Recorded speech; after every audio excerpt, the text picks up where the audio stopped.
یہ ان کے امتحان کی گھڑی تھی، کربلا ان کے امتحان کا وقت تھا، طاقت اور زور آزمائی کا نہیں۔ بہرحال میرے عزیز حر بن یزید کی اس جواں مردی کو دیکھ کر میں آج اش اش کرتا ہوں کہ ایک گھوڑے پر بیٹھا ہوا تنہا آدمی 120 کو کیسے مار سکتا ہے۔ میں نے بہت سوچا تو پتا چلا کہ رب تعالیٰ کی جب حمایت حاصل ہو جائے تو 120 کیا 1000 بھی آئے تو وہ کاغذی شیر ہے، بلبلے کی طرح اڑ ہی سکتے ہیں، زیادہ کچھ نہیں ہوگا۔ اللہ کریم جس کی مدد کے لیے آئے۔ اور ہم نے ایسے کاغذ کے سانپ بھی بہت دیکھے، کاغذ کے شیر بھی بہت دیکھے۔ حیدر کرار کا شیر ہونا اور ہے، خاندان رسول کا شیر ہونا اور ہے، اور ڈرائنگ روم کا شیر ہونا اور ہے۔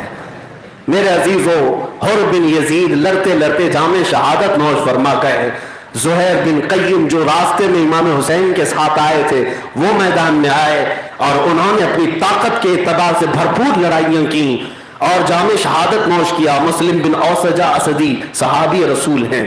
حضرت حبیب ابن مظاہر یہ آئے، یہ بھی کربلا میں شہید ہونے والے 5 صحابہ کا نام میں عرض کرتا ہوں۔ انس بن حارث رضی اللہ تعالیٰ یہ صحابی رسول ہیں، اور حضرت حبیب ابن مظاہر، حضرت مسلم بن اوسجہ اسدی رضی اللہ تعالیٰ عنہ، اور حضرت ہانی بن عروہ جو امام مسلم کے ساتھ کوفہ میں قتل ہوئے تھے وہ بھی صحابی رسول تھے، اور 5ویں حضرت عبداللہ بن بختر حمیری رضی اللہ تعالیٰ عنہ۔ یہ 5 صحابہ ہیں جو مولا حسین کی رفاقت میں شہید ہوئے، اور امام حسین کے رفقا میں جو لوگ شہید ہوئے تھے اور ان کے ساتھیوں میں جو شہید ہوئے تھے ان کی تعداد بھی ایک لمبی ہے۔